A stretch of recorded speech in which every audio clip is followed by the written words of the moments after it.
Número 1, tem várias perguntas, mas eu vou selecionando aqui, tá? E aí, até agora, nas próximas lives, quem sabe vai ser meio que surpresa. Quem quiser participar da live aqui comigo, eu vou estar chamando de surpresa e a gente pode conversar sobre o assunto que vocês quiserem. Lembrando, quem não se inscreveu no nosso canal, se inscreve lá. Eu vou subir um vídeo amanhã para vocês falando sobre depressão e ansiedade na íntegra, como que funciona isso e como você pode ter o autocontrole sobre isso, né? Sobre síndrome de pensamento acelerado, que é a ansiedade, e sobre a depressão. Bom, Paula, pergunta número 1. Fui para uma balada e vi o crush dançando com várias e me provocando. Ao final da noite, ele me procura para ir embora com ele. Isso me deixa mal. Qual a primeira atitude que uma mulher de alto padrão tomaria? Primeiro de tudo, negaria o pedido, obviamente, né? Uma mulher de alto padrão jamais nessa vida aceitaria uma atitude infantil dessa. Ele vê dançando com várias, ele tá querendo chamar a sua atenção, tá querendo te provocar e tá conseguindo, né? Porque você ficou chateada. Então, lá, tá me provocando, no final da noite ele procura vir embora. Mas jamais aceitar. E uma outra coisa também de contrapartida aceitar ser resto, né? Pra eles isso é resto. Então, assim, eu tô procurando algo melhor, tô procurando uma oportunidade melhor, eu não encontrei. E aí eu sei aonde eu encontrar a pessoa que vai aceitar o meu convite a qualquer tempo. Então, ali, neste pensamento dele, na cabeça dele, ele já tem algo que está muito seguro. Se eu não encontrar nada melhor, vai aquela mesmo. E se você, aqui não menciona, né? Se você já está acostumado a aceitar ou não, se esse convite foi aceito, você está realmente se colocando muito para baixo. E aí, você está se aprisionando emocionalmente com um cara desse. Então, assim, a gente até brinca, né? Eu vou fazer o detox, não responder, não ligar mais. Ah, mas eu quero responder, tudo bem. Ah, oi, fulano, não, eu não quero mais, eu não vou, enfim. Você falar, nossa, mas por quê? Você sempre aceitou, então. Eu resolvi decidir que agora eu não quero mais, eu não aceito mais as coisas comigo. Eu sou muito de clareza, né? E eu acredito que a comunicação tem que ser clara para vários tipos de relacionamento. Que seja relacionamento de amizade, relacionamento familiar, tem que ter comunicação clara. E com o homem com o homem não se fala entre linhas. Então, se o cara de repente manda uma mensagem dessa e fala, olha, eu não vou mais, e se for para você lembrar de mim todas as vezes final de noite, você pode imediatamente excluir o meu número do seu celular, para eu não precisar fazer isso, e toma vergonha na sua cara e não me manda mais mensagem. Eu sou mais direta assim, né? Então, a resposta é não. O convite nessa proporção não se aceita. Mulher de alto padrão, ela é prioridade em todas as ocasiões. Ai, Paula, mas você está se colocando muito em cima de um pedestal, mas é isso mesmo. A gente não pode aceitar nada que seja menos, porque nós não merecemos ser menos, nós merecemos coisas de alto padrão, tá ok? A pergunta número 2. Você sempre fala sobre nos afastar de pessoas, ou melhor, deixar elas partirem. Se não... Espera só um pouquinho. Perdão. Você sempre fala sobre nos afastar de pessoas, ou melhor, deixar elas irem se não são verdadeiras. Como posso trabalhar a minha mente para não me cobrar tanto de alguém que se afastou porque quis? Ontem eu até publiquei isso nos meus stories e falei o seguinte: as pessoas que estão ao meu lado, as pessoas que têm convivência comigo, elas sabem que se elas estão comigo, elas têm a minha lealdade e a minha sinceridade. Os seus amigos, o seu amigo tem que estar com você pela sua lealdade, sua sinceridade e sua reciprocidade. Se isso não está acontecendo e mulher é muito intuitiva, se afasta. Então, eu parto do princípio seguinte: se eu for me comunicar com a pessoa, for falar para a pessoa, olha, aconteceu isso, e eu não tô gostando disso, e você sabe que a pessoa vai partir para a ignorância, eu não sou de falar, tá?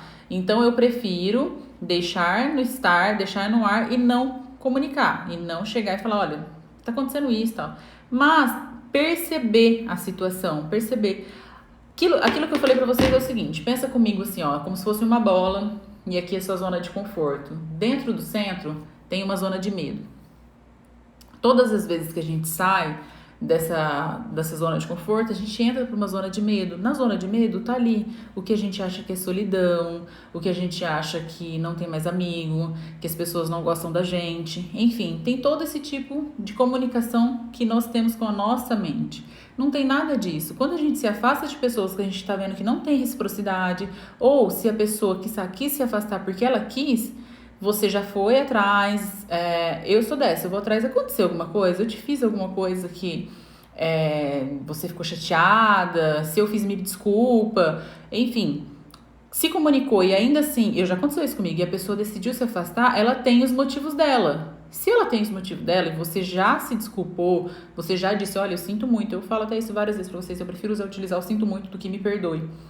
Você aceitar a situação. Eu acredito que lá na frente, lá adiante, você vai perceber por si só o porquê do afastamento. Mas assim, é aquilo que eu falo pra vocês, nutrir pensamentos negativos, ele cresce. Tudo aquilo que você alimenta, ele cresce. Então, o poder da escolha e da decisão está nas suas mãos. Vai continuar nutrindo o pensamento ruim? Ele vai crescer. Vai continuar nutrindo o pensamento negativo em relação ao assunto? Que você não é boa o suficiente, você vai colocar sua autoestima embaixo, vai colocar sua segurança para baixo. Então, quanto mais você nutre esse tipo de sentimento, mais ele vai crescer. Então, tenta pensar, olha, a minha parte eu fiz, fui atrás, o que estava dentro das minhas possibilidades foram feitos. A partir de agora, eu me ausento ou fico quieta, fico na minha, e se ela decidir vir conversar comigo, eu tô de coração aberto. Então, respondendo a pergunta, né, você sempre fala sobre nos afastar de pessoas, melhor deixar elas irem se não são verdadeiras. Pra mim, se não é verdadeira, não tem essa questão de eu não vou insistir, eu não vou atrás, eu não vou puxar conversa. Não, pra mim não. Pra mim, sinceridade e lealdade eu prezo muito. Então, se afasta e vai com Deus. Para não me cobrar tanto que se afastou porque quis. Tá, então foi isso, né? Eu acho que ficou bem explicado. Tá tudo ok? Agora a terceira pergunta. Essa é uma pergunta, assim, sobre saúde, né? Qual é a sua opinião sobre a bariátrica? Se tivesse como opção para emagrecimento, você optaria? Bariátrica é para emagrecimento. Eu acredito que a única opção que eu partiria do princípio... Nossa, agora que eu tô vendo que subiu aqui. Perdão, Leia, Marcinha, Ricardo, Laís. A única opção que eu sou a favor da bariátrica é em obesidade mórbida, mas ainda não são todas aquelas pessoas que possuem obesidade mórbida tem indicativo para bariátrica. Isso é muito avaliação de cada caso para seu caso, mas eu, Paula, se eu falasse para um filho, para uma mãe, para uma irmã, eu falaria para não fazer, a não ser que realmente tivesse uma indicação, tipo assim, ou você faz ou você vai morrer. Essa sim. Então, se você vai morrer, você faz a bariátrica. Porque, a não ser que você trabalhe a sua mente, 95%, que está 97% das pessoas que fazem a bariátrica, em 10 anos voltam seu peso, se não o dobro do peso. Então, isso que eu estou falando são estudo comprovado, estatística que está lá no Google, é só pesquisar. Mas, ai, Paula, tem gente que emagreceu e não voltou. É porque trabalhou a cabeça, tá? Pessoas que não trabalham a mente e vão lá e fazem bariátrica para tentar... Bariátrica é um atalho, tá, gente? Para quem só busca pela questão do emagrecimento. E aí, eu não optaria por em fazer a bariátrica, porque é aquele negócio. Tudo que dá trabalho é mais difícil, mas é muito mais prazeroso e muito mais saudável, obviamente. Então, você tem duas escolhas. Ou você vai partir por esse princípio do atalho, ou realmente esse caso de vida ou morte, ou você vai ter que encarar a situação e partir para uma dieta saudável. Deixa eu ver o que ela colocou aqui. Ou desenvolve algum tipo de transtorno, como o alcoolismo, por exemplo, falou tudo. Alcoolismo, realmente, eu conheço várias pessoas, vários colegas que já fizeram a bariátrica e desenvolveram alcoolismo, porque o álcool cai muito bem, né, no estômago. Ou então, tem gente que vira lata de leite condensado, e é terrível, né, nisso, porque a pessoa realmente acaba adquirindo esse transtorno e pior, porque a gente fica pior psicologicamente. Então pensa comigo uma pessoa assim, ó, que seja um transtorno, uma compulsão alimentar. Eu não consigo ficar sem comer, não consigo, por exemplo, uma garrafa de bebida fica na sua frente e aí você não pode ver aquela garrafa de bebida. Porque você vê, se você vê enquanto você não consumir ela inteira, você não consegue ficar olhando para ela. Isso é compulsão. Compulsão por álcool, compulsão por comida, enfim. E eu tô falando da bebida, mas pode ser um chocolate, enfim, pode ser qualquer outra coisa. Mas, e compulsão é muito mais ainda a fundo. Se você não tem o controle da sua mente, com a bariátrica às vezes é a mesma coisa. Tenta comer, porque ela não trabalhou a mente, e aí ela vai passar mal, porque ela vai vomitar. Mas ela tenta ainda assim continuar comendo. E aí, imagina o psicológico da pessoa, como é que não fica? Nossa, meu Deus do céu. O psicológico vai lá pra... né, a pessoa fica mais transtornada ainda porque ela não tá conseguindo fazer. Agora vamos para a terceira pergunta. Que eu respondi a pergunta até que rápido, então vai dar para responder mais. Vamos lá. Adoro essa! Bloquear aquele cara que você gosta, mas não deu certo. Você acha que é sinal de imaturidade ou infantil? Eu não sou a melhor pessoa para responder isso, né? Porque eu sou mais radical, né, gente? Então, assim, não é que... São N motivos. Primeiro de tudo, por que não deu certo? Por infantilidade sua? Ou porque realmente a pessoa decidiu partir e você não tá aceitando? Então, tem N coisas aí. Por exemplo, aqui, ó, isso tá tem correlação ali com a pergunta número 1. Então, tipo assim, o cara tá ali me provocando, pá, eu vou lá e bloqueio. Não dou nem satisfação, o cara sabe. No fundo ele sabe. E aí a mulher vai lá e manda aqueles textão. Gente, textões os caras não leem. Perguntem a eles. Perguntem, eu vou filmar um dia um amigo meu e falar pra ele assim, ó, fala, você lê textão? 90% daqueles que eu, Paula, perguntei, eles falam o seguinte, não, eu simplesmente não leio. Quando eu vejo, eu falo, ixi, aconteceu alguma coisa, e já, tipo, ele só vê em cima e manda, tipo, ok, ou então tá bom. E ele falou, o quê? Aquele monte de texto. Então, a comunicação tem que ser clara e objetiva. Não tem que ficar mandando N textão. E aí, bloquear, sim. Eu não parto do princípio de bloquear. Eu excluo o número, paro de seguir e segue o baile. Ai, Paula, mas aí ele tá fazendo isso ou fica me mandando mensagem. Eu sou daquela que ignora a mensagem. Mandou? Puxa pro lado, exclui e acabou. Se a pessoa tá insistente e me pegou num dia irritado, eu já cheguei a mandar áudio. Olha, é o seguinte, eu não sei se você percebeu, eu não tô respondendo essas mensagens, então tá ficando um pouco chato. Eu acho muito deselegante e inconveniente ter que te bloquear. Então eu gostaria que você parasse de mandar mensagem. Eu faço assim, partindo do princípio que eu sou 880, né? Então eu sou daquelas que... deu. Se não deu, vida que segue. Duas coisas não me fazem voltar atrás, né? Quando eu sei que a pessoa mentiu pra mim... e falta de lealdade. Eu não volto atrás nesses dois quesitos, seja amizade, seja relacionamento, eu sou bem criteriosa com isso.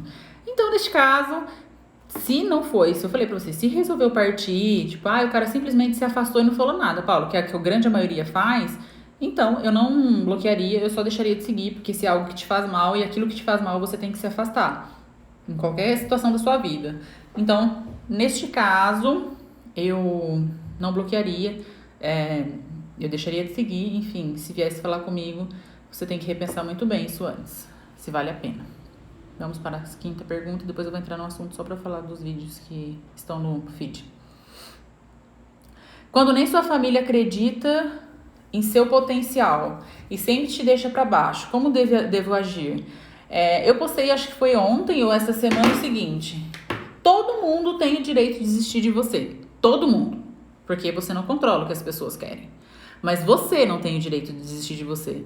Você é a única pessoa que não tem o direito de se abandonar. Em qualquer circunstância da sua vida. Por quê? Se seu pai não acredita em você, ele tem os motivos dele e ele teve uma base para isso. Por quê? Na infância dele, talvez, vou falar para vocês que são mães, que estão aqui, ou que não são mães, tá? Espera só um pouquinho. Quando o seu filho é pequeno, aonde que desenvolve a segurança, aonde que desenvolve a autoconfiança, o amor próprio, a autoestima? Se seu filho é pequeno, por exemplo, ele tá lá brincando no parquinho e tal, aí você pega e fala assim pro seu filho: vai, João, pelo amor de Deus, não tá vendo lá o Pedro? Nossa, o Pedro tá conseguindo, você não, vai logo, faz isso, não sei o quê. Essa fala, quando você se comunica com ele nessa proporção, você tá implantando nele e tá começando desde cedo a aguçar, a nutrir nele a inveja. Então tá nutrindo inveja. Oi, Carol. Tá nutrindo inveja. Você tá nutrindo nele a falta de amor próprio, a baixa autoestima, a insegurança. Por quê? Porque na cabeça da criança, inconscientemente ou até conscientemente, ela não presta, ela não é boa o suficiente, porque o João é melhor que ela. Então ela vai crescer olhando para aquela criança, amiguinha dela, que ele é melhor que ela. Com o desenvolvimento da fase adulta, ela vai se achar um bosta. Ela vai achar que ela não é boa o suficiente para estar em determinado cargo. Então, quando alguém chega na fase adulta e fala para ela assim, não, eu tô te contratando para isso e tal. E aí a pessoa fala, olha, não ficou do jeito que eu queria. Ela já coloca assim na cabeça dela, tá vendo? Eu sabia que eu não era bom o suficiente. Não, eu não consigo, não, eu não consigo. E com tudo que eu nutro, aquele negócio que eu falei pra vocês, se eu nutrir um pensamento de que eu não consigo, eu não vou conseguir. Podem fazer o teste, isso que eu tô falando pra vocês é afirmação mesmo. Então, se eu falo assim, e aí isso que eu tô querendo dizer, se seu pai de repente não acredita no seu potencial, é porque ele foi alimentado com esse, ele foi ensinado, ou ele escutou muito isso de que ele não era tão bom. Se ele não é tão bom, ele não acredita que o outro seja também. Então deu pra entender essa relação que eu fiz? Todo mundo tem direito de existir. Agora é o seguinte, em relação à família, minha família não me apoia. Busque pessoas fora que tenham os mesmos objetivos e os mesmos propósitos que você. Então eu tenho o direito de escolher os meus amigos. Eu vou escolher amigos que têm os mesmos propósitos que eu para me alavancar. E eu falo assim, se numa mesa você for o mais inteligente, você tá na mesa errada. Porque tem que ter troca. Tem que ter pessoas que te ensinam o tempo todo. Então, esses dias eu escutei um amigo falando assim, tem fulano que, tipo, não aprendo nada com ele, sei lá. É amigo, assim, pra ficar sentado só conversando. E eu acho legal. Eu falei, não, comigo não funciona assim. Eu tenho que estar com alguém que vai me ensinar alguma coisa, que vai ter troca. De alguma maneira eu aprendo. Gente, a gente aprende com Uber o tempo todo. A gente aprende com uma empregada doméstica. A gente aprende com pessoas que são donas de casa. Mas a gente aprende. Isso não é menosprezar nenhum cargo, nenhuma função. Eu tô falando pra vocês que às vezes as pessoas se acham mais do que as outras pela sua intelectualidade. Mas a experiência de vida, ela ensina muito mais que muita intelectualidade. Então a gente tem que aprender a ser humilde, a interpretar esse pensamento de nossos pais. Por quê? É difícil porque eu também aconteço de rebater, de discutir. Não existe família perfeita, não existe. Assim como a minha não é, a sua também não é. Então, em tentar interpretar que o meu pai não acredita em mim, meu pai não acredita no meu potencial, eu vou desistir, você tá sendo fraco. Você tá desistindo de você. Você tá sendo, quiçá, pior que ele, porque ele vem de uma cultura diferente da sua. E você precisa entender que você tá aqui para evoluir, ainda mais que ele. Gente, eu falo que na nossa época, na época dos nossos pais, não tinha esse acesso que vocês têm ao Google. Não tinha esse acesso que você tá tendo aqui agora, vendo meu vídeo. Não tinha o acesso de ver vídeo de outras pessoas e ao mundo, né, que nós vivemos hoje de overdose de informações. Então, é assim, tudo que os nossos pais são foi porque alguém nutriu algum sentimento com eles anteriormente. E do mesma proporção os nossos avós, da mesma proporção os nossos bisavós. Você tá aqui para evoluir, você tá aqui para trazer evolução para o seu filho. Se você não tem filho, você tá aqui para trazer evolução para as pessoas que convivem com você. E você tá aqui para trazer evolução para o seu pai.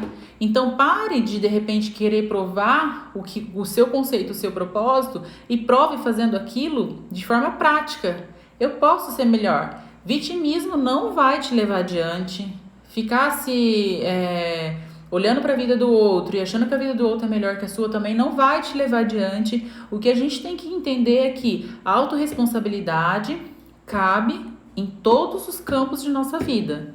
Você precisa se autorresponsabilizar o tempo todo. Fulano largou de mim por causa disso. Primeiro, que ninguém larga porque não é lixo. Segundo, você fica o tempo todo jogando culpa no outro. Será que você não teve um pouquinho de culpa sequer? Então a gente precisa pensar um pouco mais nisso. Autorresponsabilidade, deixar o vitimismo de lado, assumir que para eu ter uma vida diferente do que os meus pais me deram, eu tenho uma base de educação. A gente tem que agradecer pela base de educação que os nossos pais nos deram. E a gente vive exatamente o momento que a gente precisa viver. Ponto. Se você está vivendo esse momento hoje, é porque alguma coisa você precisa aprender com ele. Se você não aprender, você não vai sair desse momento. Então tem que aprender e evoluir. Deixa eu ver aqui, ó. Interessante, nunca tinha pensado por esse lado. Eu percebo que essa questão de troca na sala de aula, às vezes acho que eu aprendo mais do que ensino. Pois é. E ainda assim com crianças, né?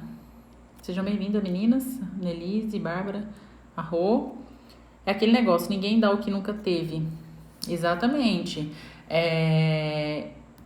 Eu posso dar o que eu não tive, mas eu preciso estar no processo de evolução. Então tá, por exemplo, eu vou só entrar um pouquinho mais adiante nesse assunto. Se minha mãe não teve, não vivenciou, isso é fato, tá? Se minha mãe não vivenciou num lar onde não tem muito amor, ela não foi ensinada a amar, a linguagem do amor de acariciar, de beijar, de abraçar, ela tem duas opções. Então aqui eu vou só contradizer um pouquinho o que você escreveu aqui, Dani. Ninguém dá o que nunca teve. Dá sim. Por quê? Porque se eu não tive um lar estruturado, então eu não posso dar um lar estruturado para os meus filhos.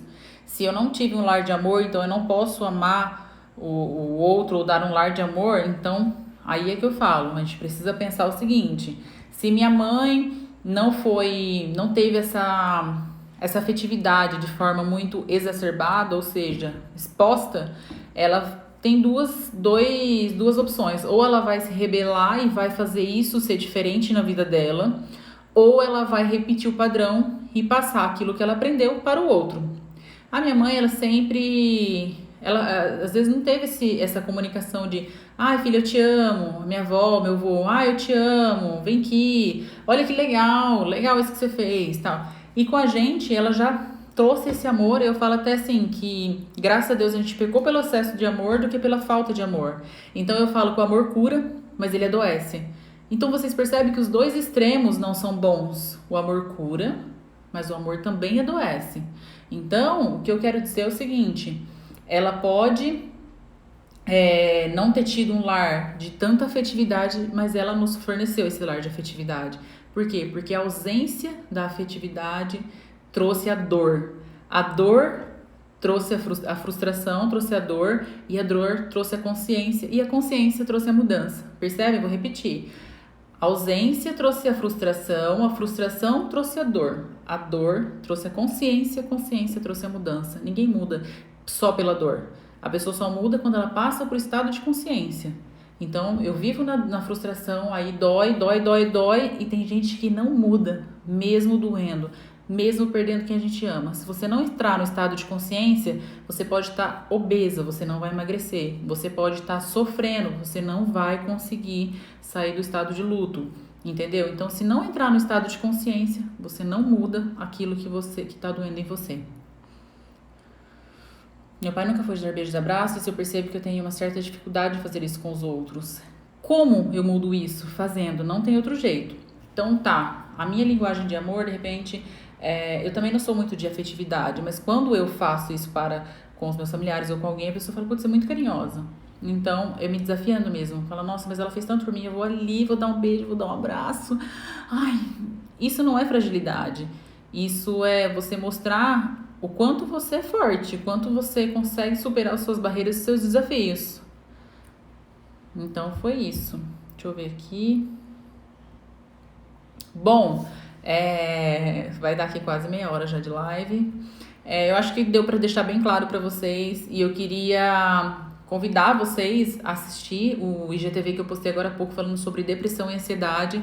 E essa semana inteira eu tirei para falar sobre isso. Gente, a gente vive um momento extremamente sério. Mais de 80% das pessoas sofrem com ansiedade, né? Com a síndrome de pensamento acelerado. E mais que 20% hoje, esses dados estão subindo, vivem na depressão. Tem correlação uma com a outra. Então, se eu não consigo... Agora, pare e pensa. Se mais de 80% vive com síndrome de pensamento acelerado, que é a ansiedade, tende ao número de depressão aumentar, porque da ansiedade a gente cai para a depressão. Então, eu vou falar muito essa semana como você ter o autocontrole. A gente vai entrar em vários tópicos de como melhorar isso. É tapa na cara o tempo todo, mas é isso que é bom, né? Se lembra de uma coisa? Mudar dói. E aí, então, que doe sempre. Pra mim é isso. Eu só mudo na dor. Então, que a dor seja constante na minha vida. Então, tudo na nossa vida, eu falo assim que a gente tem que sempre olhar o lado bom e o lado ruim. Então, se a dor traz mudança e evolução, que doe sempre. Então, a gente tem que aprender a abraçar e a digerir a nossa dor e trazer a nosso favor.